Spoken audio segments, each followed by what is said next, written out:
Hey everybody, welcome back to another episode of Top Ends with Twins.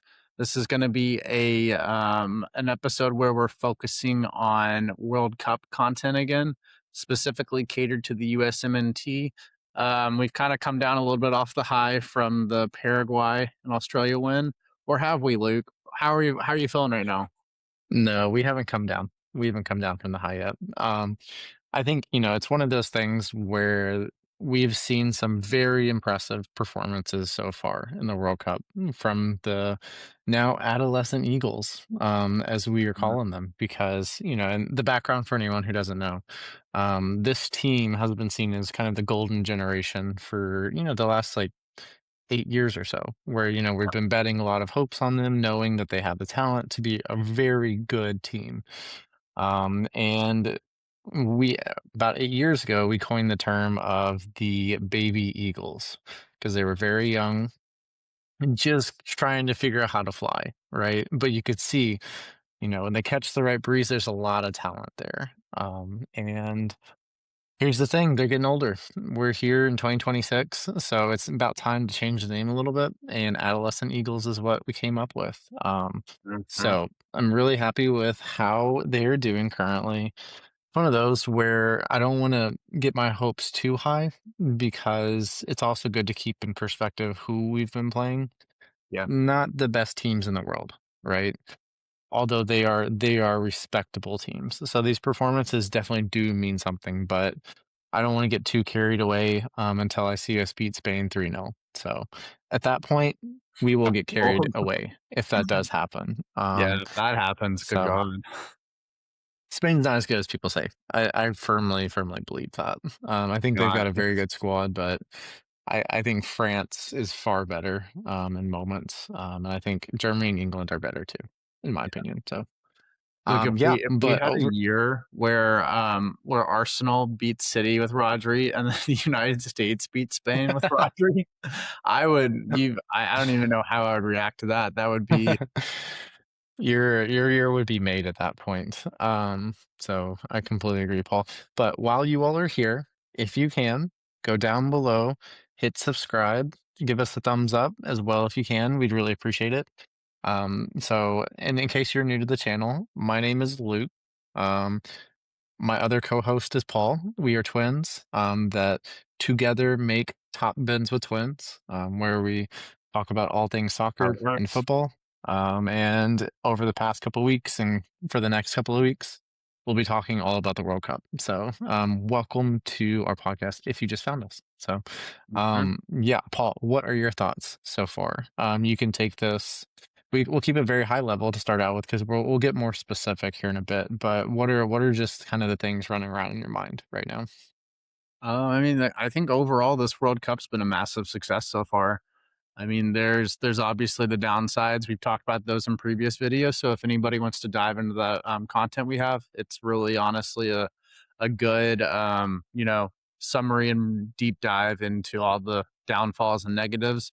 I don't think either of us really want to focus on those things now. We kind of just want to focus on the football.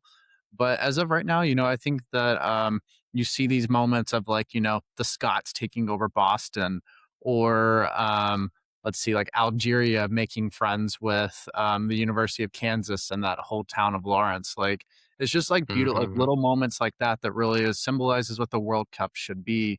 And honestly, we probably should be seeing more of that, but there's just a lot of variables happening in the United States right now. But even disregarding all that, I mean, the football has been really good.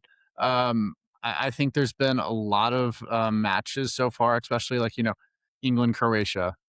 We had a what other game stand out? I mean, I Hmm, think yesterday's result, right, with Cape Verde drawing with yeah. Uruguay, that's a really, I mean, if Cape Verde can qualify into the next round, sorry, my mom's calling.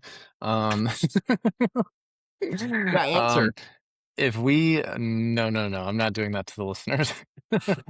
If if we could get Cape Verde advancing into the knockout stages, that would be so incredible. It would be a huge accomplishment for them. And I really, I would love to see that. The other team that I really want to talk about though, Which one? Okay. It's not coming to mind right now. But how interesting would it be? Here's one of my high level takeaways for you, Paul. What if Portugal doesn't make it to the knockout stages? Please, please, please. I How will crazy would convert that be? again. I think okay, so other hot take for you. And as a listener, we want to hear your opinion on this take from me. If, and I say if Portugal drops out of the World Cup, not getting past the group stage, and Ronaldo blinks, no returns at all. Let's say he doesn't get any goals. But then Messi continues on the run that he's on. Let's say he adds another 7 goals and he's currently at 5. He's currently at 5 right now. Yeah, Let's say it just happens where that, maybe even just 10. He gets another 10 goals and Argentina wins the World Cup. I think that completely seals up the debate of Messi versus Ronaldo. yeah, And I know that, Ronaldo is kind of a shell of himself, right? His play style does not cater towards his older age because he's very physicality based. But I think this settles the argument completely, right? I don't know. yeah. What do you think, Paul? I would imagine you'd agree, but I don't think it was a debate beforehand. Like one player is a multifaceted, dimensional player that impacts things from his perspective and every other player on the pitch. And one guy just stands there and acts like he's a god and does nothing else, Like that it's simply like Messi has an impact on every facet of the game. Yes, you can make arguments that as he's gotten older, there's not much of a work rate off the ball. He walks. That's not what we're talking about here. We're talking about who at their Mhm. peak is the better football player, and there's just a million things that Messi can bring to the equation that Ronaldo can't. And yeah, Yeah, maybe Ronaldo yeah, can jump a little bit hmm higher and he can he can head the ball a little bit better than Messi. But honestly, they both I don't know. I could go on, I could write a dissertation on this and it wouldn't be nice. Like I I Hey, would maybe that's something we need you to do, Paul, for the podcast. maybe I feel like that would be a really good piece to put out. But maybe if you can um, find time for me to do that, then sure. yeah, yeah, no, I'm sure that'll be really quick, right? Yeah, yeah, it'll Yeah, be no, awesome. I hear you. I hear you. Time is a very fine commodity at this point in time. With everything going on, right? Our lives are really busy, but then we have 4 matches a day to watch. So we don't really have our choice. Our hands are tied at this point in time. Absolutely. So, There's no um, option. Let's go ahead and jump into, I'll go ahead and start sharing my screen here, Luke,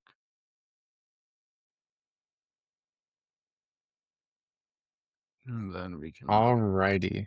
So here we are, right? What we want to talk about here is we're going to start out and just kind of run through where the United States is currently, right? How did we end up top of the group and guaranteeing top of the group, so that we can better understand the context, right? And we'll just keep this very high level too, right, as we go through. So, initially start out with that very emphatic win over Paraguay, 4-1. As we talked about in the last episode, and go check out our last episode where we talked about the U.S. men's national team.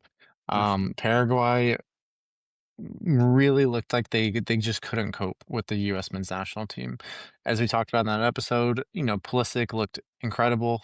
Only managed to play the first half, but I mean, the second half performance, as I argued on that podcast, was almost equally as impressive to me.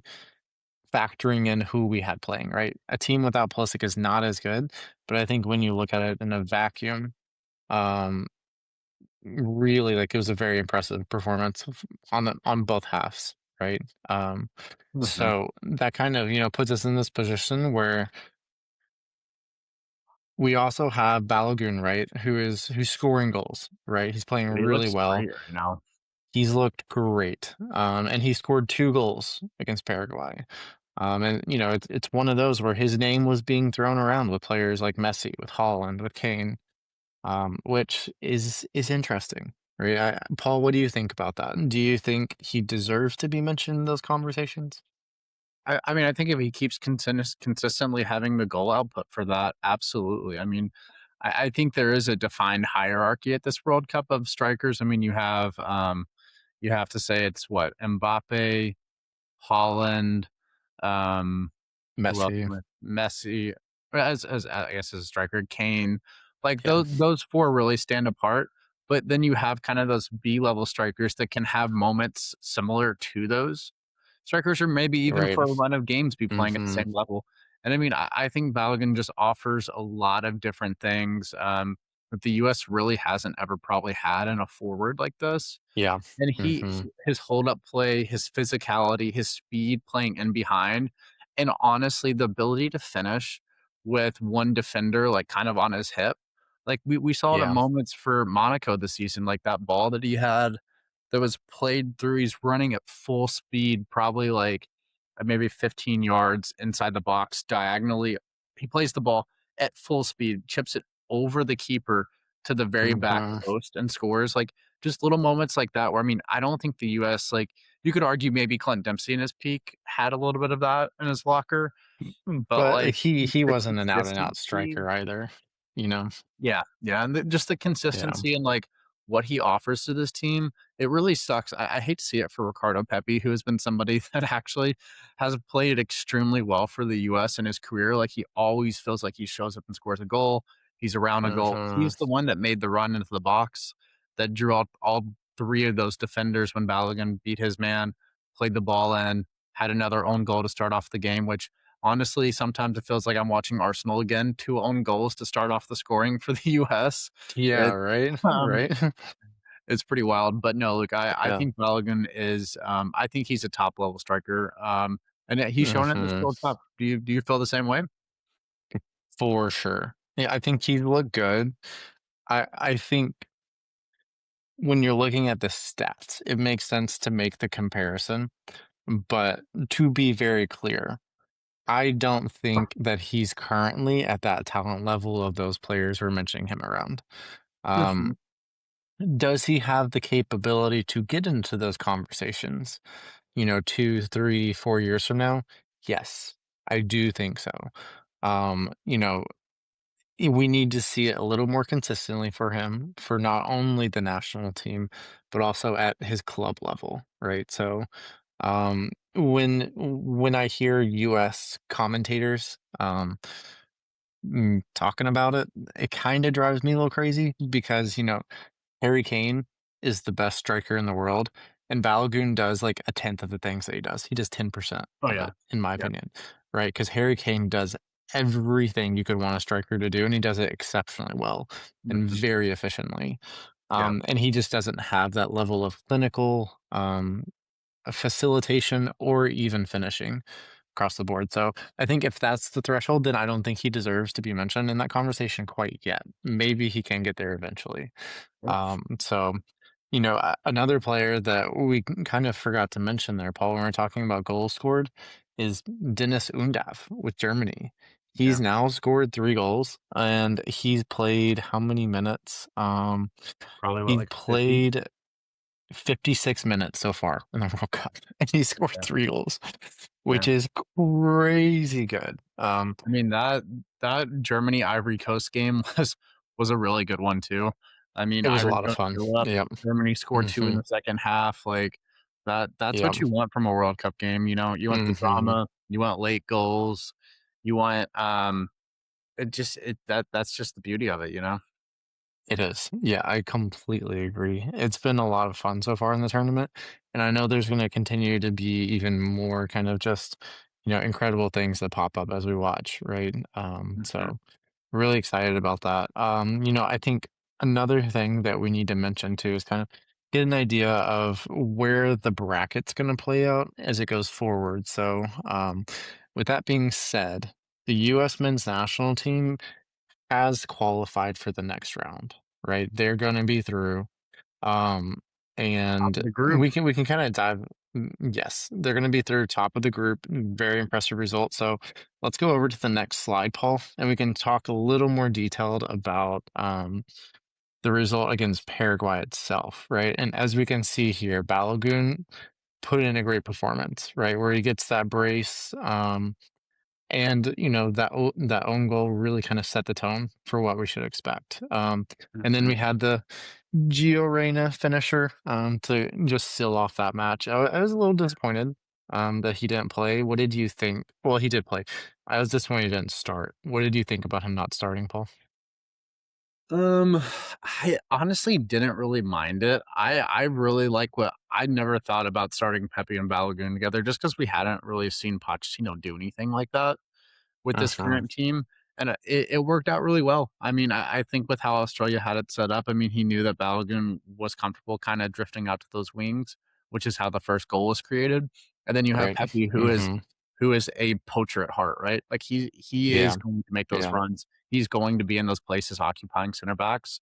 So, I mean, I think it was kind of just a tactical idea and philosophy that he went with starting Pepe.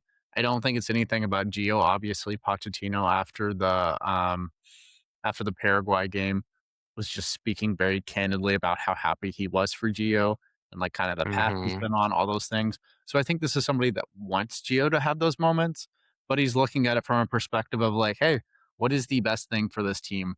And if it isn't that option, then that's okay. Yeah. And I think Yeah. Gio actually is kind of at a point where he's okay with that too, where it's like, hey, I will be ready whenever you call my number, you know? Which Yes. he Yep. was for the Paraguay game, you know? I completely agree, and that mentality shift is really important, right? Because Yeah. I think there will be times that we need him, and I think one of those examples is going to be this coming Thursday against Turkey or Turkey. Yeah, Um, you should play. he's going to start. That is my firm opinion. I think Pochettino is going to rotate. We know Anthony Robinson, Chris Richards, Tyler Adams, and Ballo as well. All four of them have yellow cards. Didn't see the field at It all. it does reset going into the next once we go into the group stage, those are wiped clean, but if you pick up your second yellow in your final group stage match, you are disqualified from playing, whenever you go into the knockout, so I think we need to be very careful about that. There was an athletic piece that, was released where Balogun was interviewed, and Balogun was saying, "I wanna play. I wanna score goals." He did say that, "I wanna be careful about it. I know I can't get a yellow card, but I think we don't even take the chance," No, right? Like, don't play it. it's one of those where I get it, you're in really good form, you wanna keep playing, but maybe you shouldn't have just picked up a dumb yellow card to start out with in the first place if you wanna Yeah. just play and score goals, so, Yeah, and, um, like, I think, Luke, the context too of looking at these matches, I don't know who's gonna be reffing this US-Turkey game, but yeah. you get the wrong ref, Ballo slides in, maybe he's trying a challenge on a center back that's clearing the Mhm. ball, catches him the wrong way, the ref sees it one way, yellow card, and you're out for the most important game Yeah. probably the last, like, 15 years for the US because we'll talk about it later, but Mhm. if things kinda play out the way that the bracket could, the US could have a really good chance to have a 30 round of 32 and a round of 16 opponent where you look at it on surface level and you're like, "Hey, Yeah. this is a very, very winnable game," you know? Yeah, well, we'll talk about that here in a little bit, Yeah. from the bracket perspective. But there's also a doomsday scenario.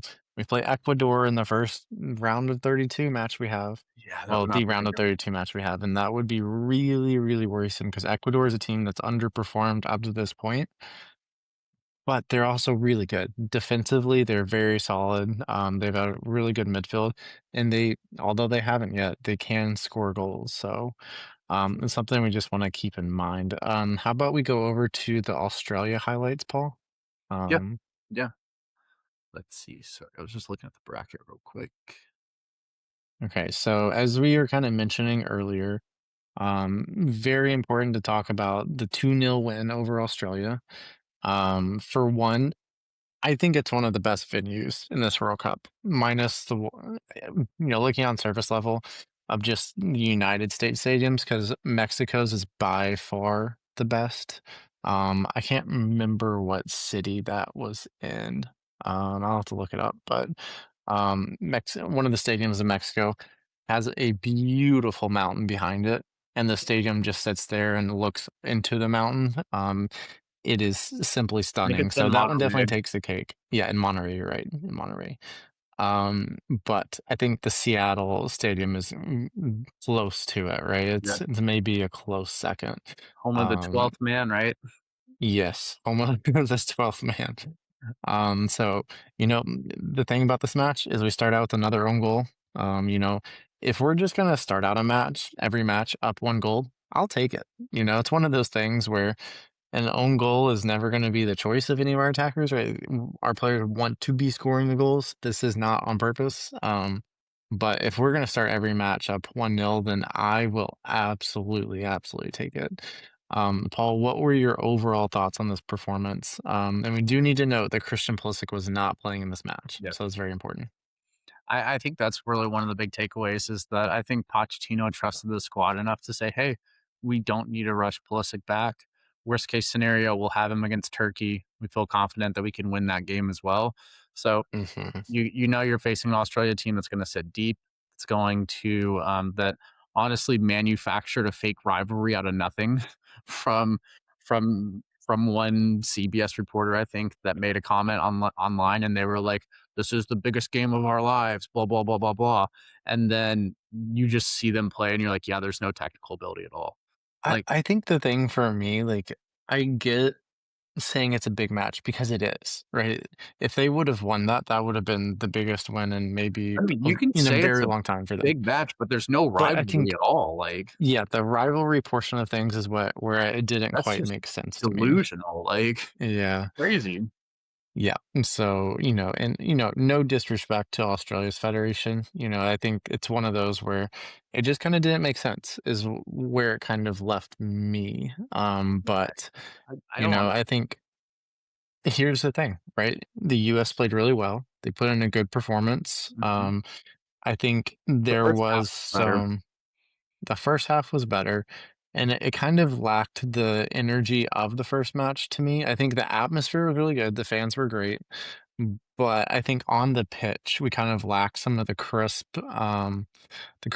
that I would have liked to see that replicated the first performance against Paraguay. Mhm. So I was happy with it. And a 2-0 win, we'll take it. That secures first place in the group. So we can go over to the next slide, Paul, and we'll Yep. kind of talk about what we see there. So as of recording, the USA currently tops the group at 6 points.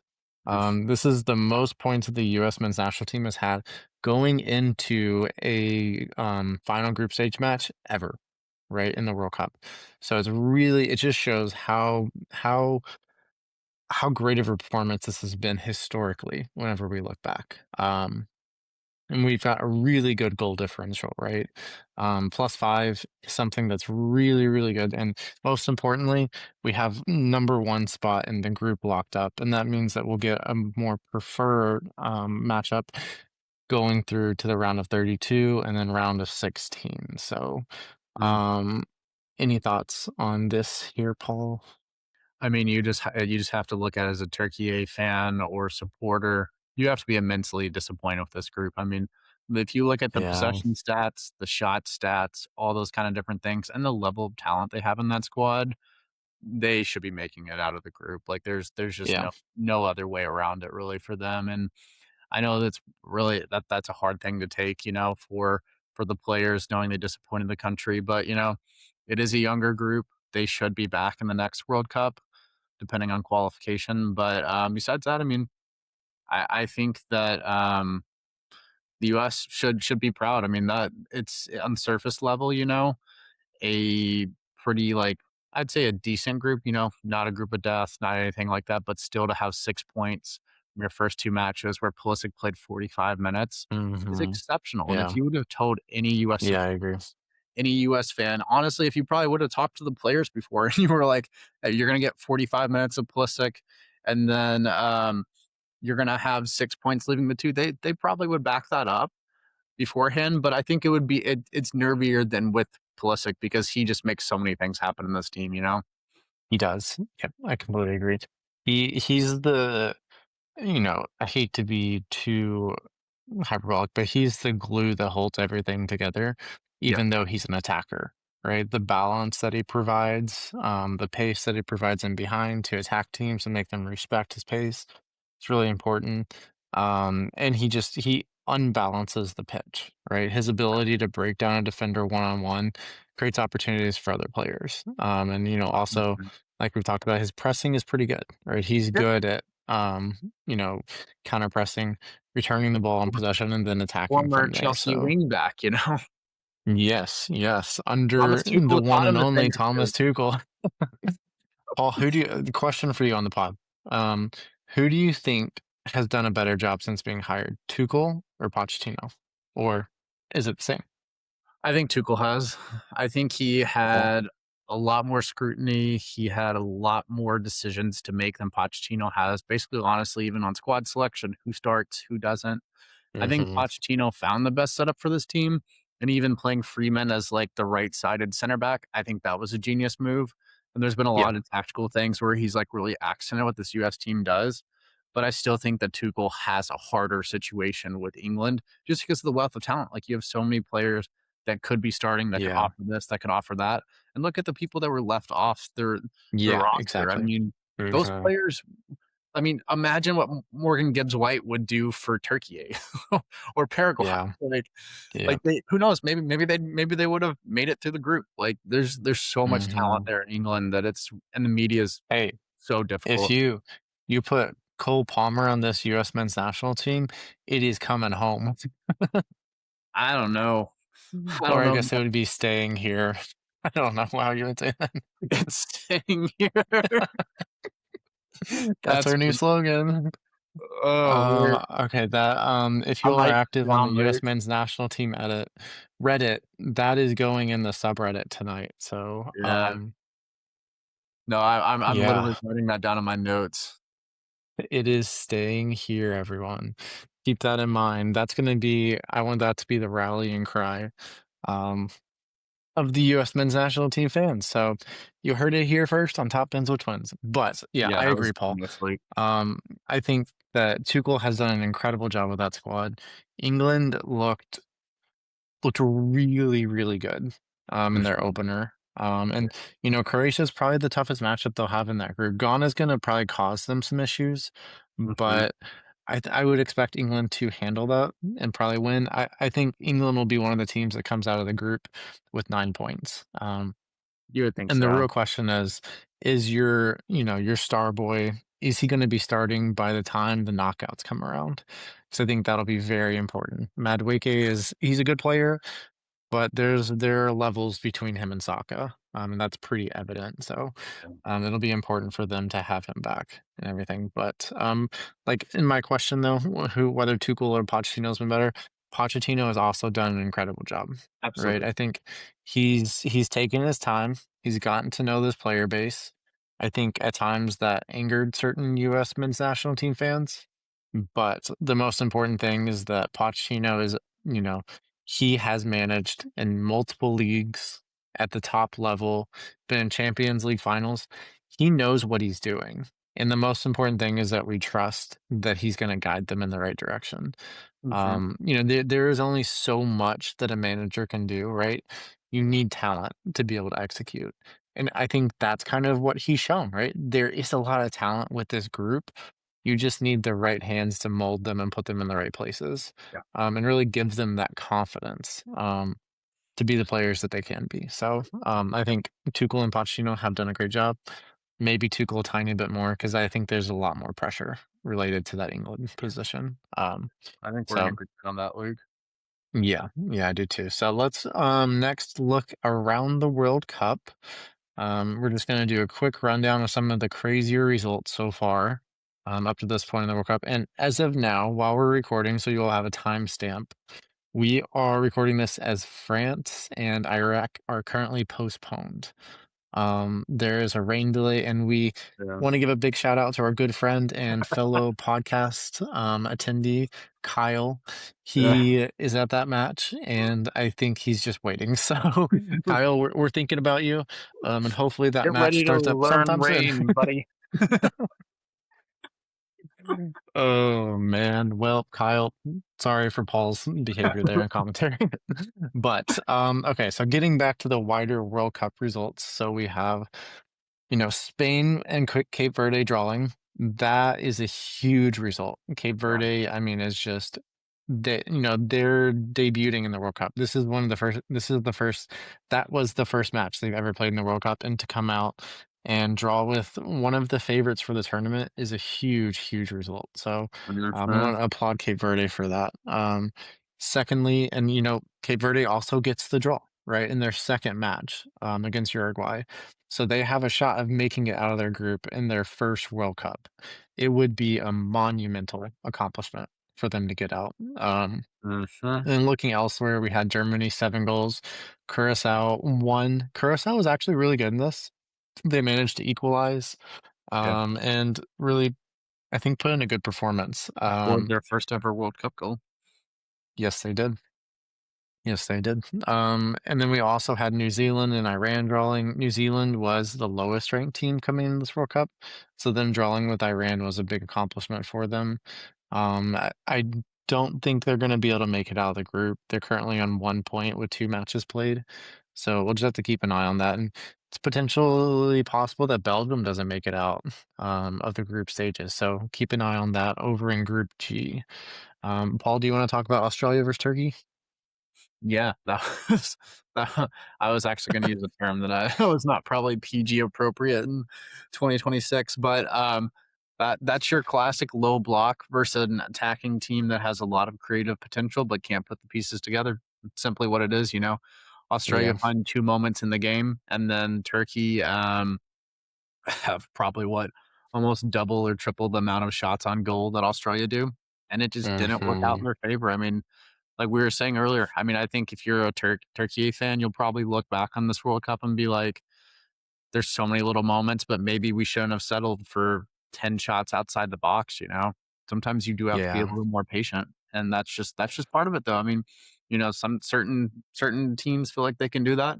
Look at Aston Villa in the Premier League this season. They were riding uh, just absolutely outperforming their XG from shots outside the box. So they yeah, had a ton of really good marksmen. yep, And I think that was hmm, the idea. But then you see that falls apart and that doesn't work for a continued amount of success. It's just not feasible. The numbers, the law of averages will always catch up. And I think in this game, the law of averages just lied a little bit, you know? they did. Yeah, I think that's a great analysis. Because it seems like Australia was good, maybe a little lucky at times, right? That's what the numbers would indicate. And then Turkey maybe just a little unlucky, right? They actually played pretty well, and that's the crazy thing about football, right? Is you can play really well and just be unlucky, and then it's just it ultimately is just not your day. So it's a hard pill to swallow for Turkey fans, but like you said, they've got a very talented squad. They're pretty young as well. They have some really young, important players who aren't even playing at this point due to injury. So Yep. we'll keep an eye on them, and they'll be back. They'll be back. Yeah. So, and then across the board, a lot of draws, right? A lot of draws going on. And then, the co-host really just dominating this tournament. They've been doing a great job. Canada, for one, has been playing really well. So they're over in Group B. They're sitting atop their group currently, with a goal differential of +6, which is really great. I mean, they absolutely thump Qatar. And I do want to say we're sending our thoughts to Kone, one of Canada's players. He had it was a horrific injury, Yeah. and a pretty needless challenge from Qatar player. But we wish him a speedy recovery and hope that he is. I did hear the surgery went well, so we're very happy to hear that. But also hope that his recovery is very quick, can be out on the pitch very Yeah. soon. So. That was tough. And then Mexico has been doing really well too. Paul, do you want to talk about Mexico? I feel like you've been watching them pretty closely. Yeah, I mean, I think they're having a great World Cup so far. Jimenez, I think, has probably been the standout. You have, oh, what's his name? I can't remember. Their midfielder that scored in the first game. And it's just one of those things, where Mexico comes out and their second match, they don't play that great in the first half. They get booed off the field, and then they come back in the second half. And the funny thing with Mexico is that you have Chicharito who's there talking at halftime, and he's like, "This is just part of it. You have to play through it. There's certain standards." Then Um, they come out, they deliver in the second half, get another 3 points, and they've really set themselves up well in the group. I think they've already clinched their their group, so I don't know where They they're gonna have. Mhm. I don't know where they're falling exactly in the knockouts at this point and who their matchups will be, but they will be a team that's very difficult probably to see in a round of 32, a round of 16 opponent because especially if they're playing at home in Mexico, they have that Mhm. crowd that will be behind them, um, Yeah. especially Mhm. in a situation where if they're playing somebody like, let's say Germany, France, that kind of thing, the crowd will get behind them in that situation and all that, Yeah. Yeah. Mhm. anxiety, tension will be on the other team, not the Mexican national team from their So own. true. But, no, I Yeah. think it's I honestly, I would say that, as somebody that watches CONCACAF all the time, I am pleasantly surprised by how Canada's doing, by Mexico, and even the Yeah. United States, all these teams Mhm. are kind of, carrying the CONCACAF flag and being like, "Hey, maybe we Yeah. do deserve a little more credit for where we kinda are as a federation," you know?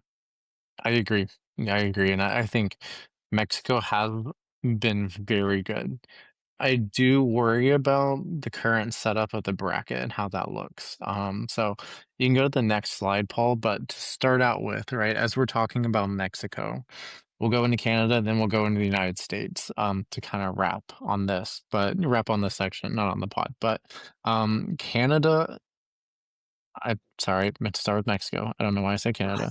We're gonna start out with Mexico. Mexico is currently predicted, all of this that we're talking about is very likely to change, right? So take this with a grain of salt, but we just wanted to have a conversation about this throughout the possibilities. So as of now, Mexico would be playing Cape Verde in the round of 32, Mhm. which would be a great matchup for them, Yep. although a little scary because it seems like Cape Verde is riding a wave of momentum that, you know, going into this, you would think that would be an easy fixture, but like we've talked about many times, momentum is a very important variable to consider when going into a football match, right? So that could be a pretty potentially good round of 32 matchup for Mexico, but then they would have to play either England or Portugal in the round of 16. And I'm sorry, either one of those, even with Ronaldo, Ronaldo will probably be benched at that point in the tournament, so I don't think we need to talk about that. But um, playing those two and either one of those two in the round of 16 would be really difficult. Mhm. Um, Looking at Canada, they are predicted to be playing Belgium in the round of 32 as of now. And then they would either play Colombia or Paraguay. So don't know about the odds of them getting through They that can at beat this point. Belgium. They could, but maybe we'll see. We'll see. Yeah.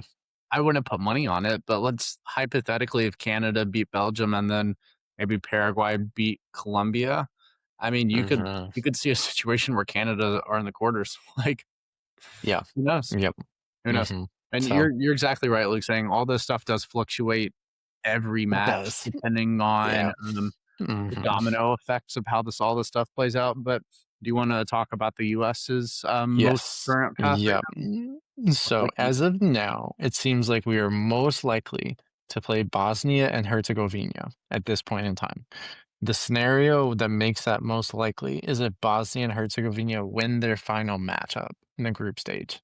If they do win, then we're almost guaranteed to be playing them. Which really I think is good. I think that's a good matchup for us. I think we can cause them a lot of pain in a yeah, match because we have a lot of pace. They're built to be very big, very physical, but I think we have an edge in our creativity and also the pace that we can play at, right? I think counterpressing them is incredible, and that's why we look so good in the first fixture. So I would like this. We could potentially get Qatar, but then we also have a couple one DEF CON lights going off everywhere, sirens going off. If we get Ecuador in the round of 32, that is really bad, in my opinion. That's a I don't horrible matchup.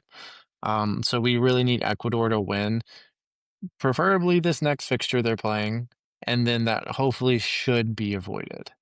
Um, Yeah. So, Luke, do you know?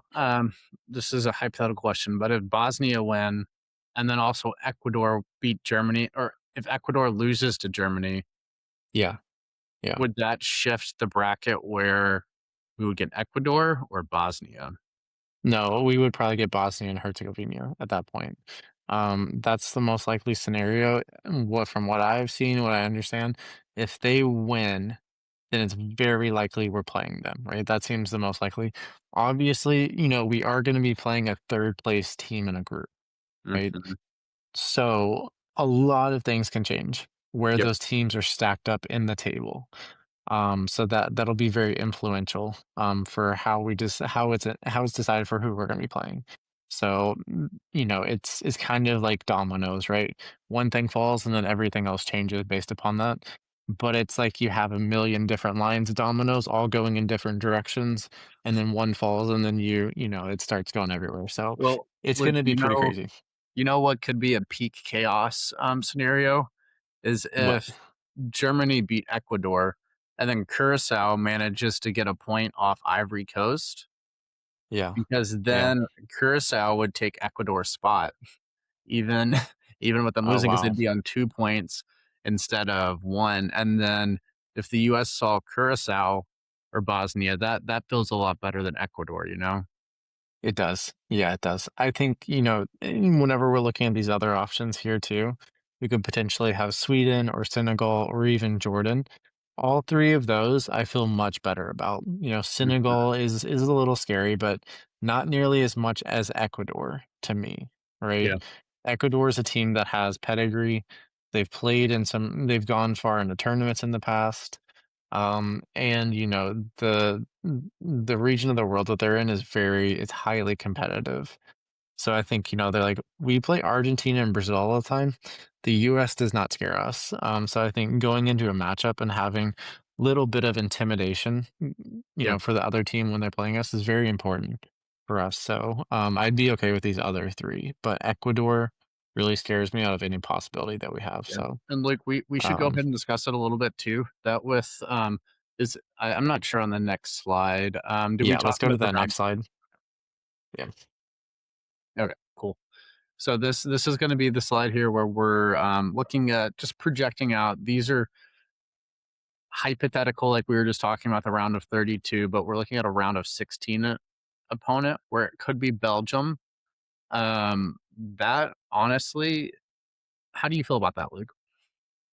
I'm fine with Belgium in the round of 16 because if we're in the round of 16, there's a multitude of top 10 teams we can be playing, right? And while Belgium is ranked in the FIFA top 10 at this point, to me, they don't feel like a top 10 team, right? There's a lot of inconsistency in their performances, and they have a back line, defensive line that we can really get at, right?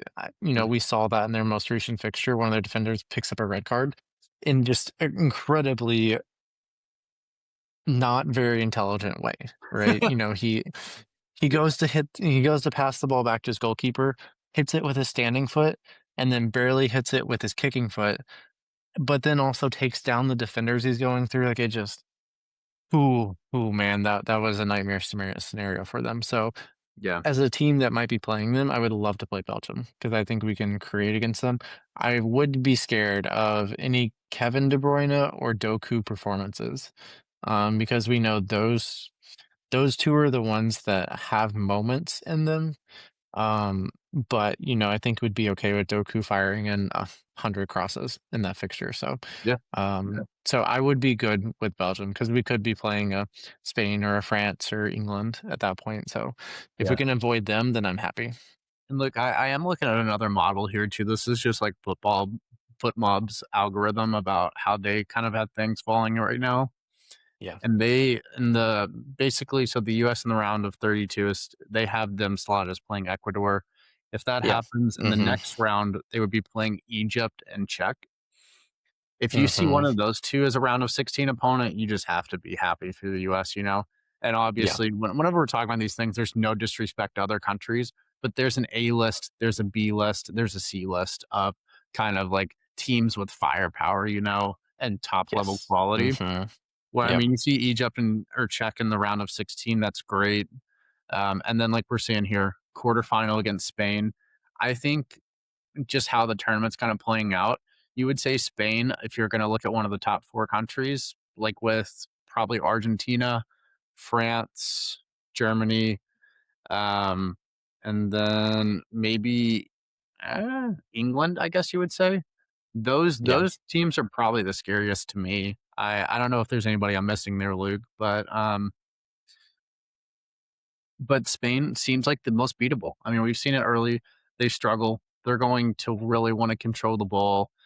And I think that this US team has the speed, the technicality, and honestly, the defensive presence to really bother them a lot, you know?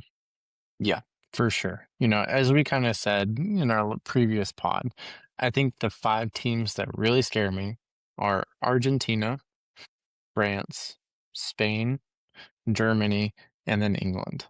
Those five Mhm. are the ones that I would want us to avoid as much as we possibly can, right? Yeah. They would really scare me if we played them.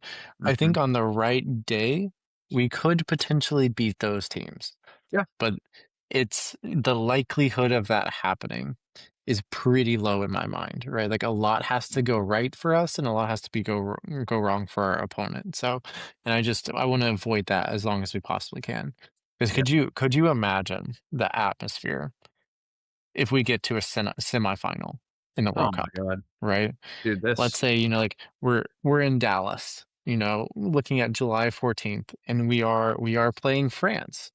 That would be one of those things that people would tell their kids about it yeah, strictly from watching it on TV, right? oh Not yeah, even much less being at those matches, right? So it's one of those things that I think we really, really, while I'm not overly optimistic we'll get there, I'm hopeful, but I also know that there are other teams out there that have a lot more talent than us, and usually for talent wins sure, through. So, for sure. And, yeah, I think a thing too, just to go into a little bit here, Luke, is that, I think the US is gonna have to be really smart, and I think Pochettino has the tactical awareness as a manager and these kind of things to make, adaptions and changes within these yeah, different matches. hmm But the US has to match the level of physicality. If they're seeing a team like France, especially Argentina, where you know for a fact that Pulisic is going to be they're going to kick the shit out of him. He's going to have people taking him out constantly.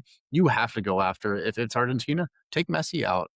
Like, hmm the message has to be, like, clear to these teams that, like, yeah, maybe this US team isn't like they don't have a top 5 league starter at every position, but they yeah, deserve to be there for a reason because they do have top level players that yeah, can perform. hmm Like, they've showed it in this World Cup, and I think there's, a large portion of the overall world footballing community that's kinda ready for the US to fall apart a little bit, and we'll see how the knockouts go. But I just want this US team to really just be themselves, go out, play, and enjoy the moment because I mean, like you said, if they get to a semifinal in Dallas on July 14th, like that is the peak of US soccer to this point. Like as crazy as oh, that is, without a like doubt, it is the absolute peak. And honest, I think these players deserve it. They've gone through a lot and they have the talent, the ability, and it's just kind of like how are things going to shake out, you know?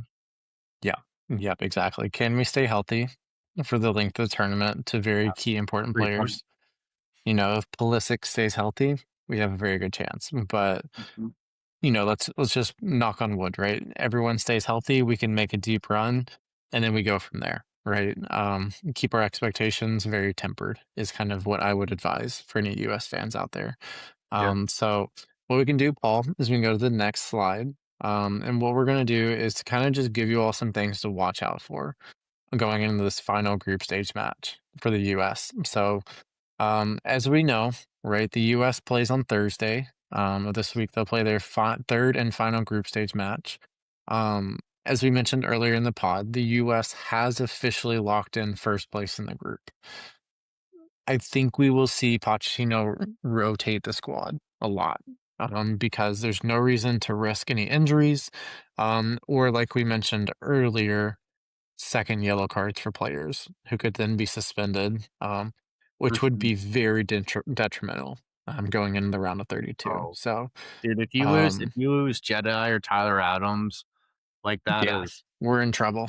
we're in big trouble if that happens. So, Yeah. as we, also as we just focused on, it's very important to keep an eye on how other groups shake out, right? We want to know who we're going to be playing and where we're going to fall in the knockout rounds bracket. That is exponentially important to the success of this team and how far we can make it in the tournament. Because, here's the thing, right? We were mentioning, what if we make it to a semifinal? Well, I think the route to which that happens is that we get a good round of 32 matchup, and then we get another really good round of 16, and then we just build off that momentum, Yeah. right? Once you get to those really kind of final stages, you get to a quarterfinal, anything can happen at that point, right? Anything's We see this possible. in Champions League. Anything is possible, to quote Kevin Garnett. So let's just really keep a close eye on that because we can build momentum. There is already momentum building, but we need to keep a close eye on making sure that all of our players can be there for the most important matches. And frankly, this one against Turkey is really just not that important. So Yeah. even if we go out there and we lose, so be it. That's okay. We just need to make sure all of our most important players are going to be there for our final, the first knockout stage fixture. So, Yeah, and um, Luke, the cool thing too is that like we should have a pretty good idea after the US and Turkey play on Thursday on the 25th, because at that point your Ecuador will have played, um, Bosnia and Qatar will have played too as well. So there mhm. could be fluctuations later on from Friday and Saturday, but we should have a pretty good idea going into maybe Friday morning what that'll look like for the US, which would be nice to not, be sitting there watching all these other games, being like, please, Yeah. please, we need a draw, please. No kidding. I agree with that, Paul. It would be nice to, be able to just rest easy I following that, haven't. I mean, not have to be on a knife's edge. dude, you're getting a brief little glimpse of what this Premier League season was like. Like every Oof. sleepless nights, waking up in a cold sweat, thinking about about what Arsenal was going to do. That never happened to me. I don't know what you're talking about. You wake up in the middle of the night and you're like, why is Arteta not rotating Zubimendi? Wake Don't up and be I'm just punching the Saka. air like Turkey. Oh gosh. Okay. Well, I think that's gonna bring us to the end of this podcast. What Before we're we just the good stuff's just devolve coming. before we devolve too much. So It's been a with long that, weekend. yeah, yeah, it's been a long weekend, lots of football, lots of moving, a lot of stuff going on. So, but we do want to thank you all for joining us for this podcast, the Like top and of subscribe. top bins with twins. Like Paul said, like and subscribe. Paul, any final thoughts for the listeners before we go? I know I was kind of talking about this US team kind of embracing the moment, enjoying it. I think it's the exact same for us on the other side, being fans, appreciators of football. Even if you're somebody that, you check into the World Cup every 4 years, well, guess what? It's another 4 years before another one of these rolls around. So, and probably even longer if you're an American that checks into this podcast, follows us, that kind of stuff. So, just Hmm. enjoy the moment. Let's hope this team capitalizes and really move along, because I think we'll really see something special. And this could be something that defines, the next 25 years of how football grows and shapes even America, like maybe hypothetically, you could never, who knows, but like maybe if the US gets to a semifinal, maybe we see a situation where 20 years from now, maybe soccer is overtaken basketball and as the most second most popular Football, sport. football, Football. Sorry. Sorry. Paul. Sorry. The Sorry, my change begins with us. Yeah. Yeah. But Yeah, but no, I agree, right? This is a very exciting time for the United States. And hopefully we see it continue to build, right? Like we talked about, there is a tangible momentum, an atmosphere to what this team's building. The real question is, can we capitalize and continue to really build that wave? If we don't, it'll be very disappointing. yeah. But I actually think that we will, right? So very optimistic. And just remember, everyone, it is staying here. It's not coming home. It's not going I knew anywhere you were gonna else. do It is that. going to stay here. Um, on that note, let's get out of here, Paul. So thank you all for joining us for Top Ends with Twins. It's been a lot of fun. As Paul just said, please like, subscribe, leave a comment, let us know what you thought of this episode. Mhm. It's been a lot of fun, and we look forward to being back with you all very soon. Thanks, everybody. Thanks.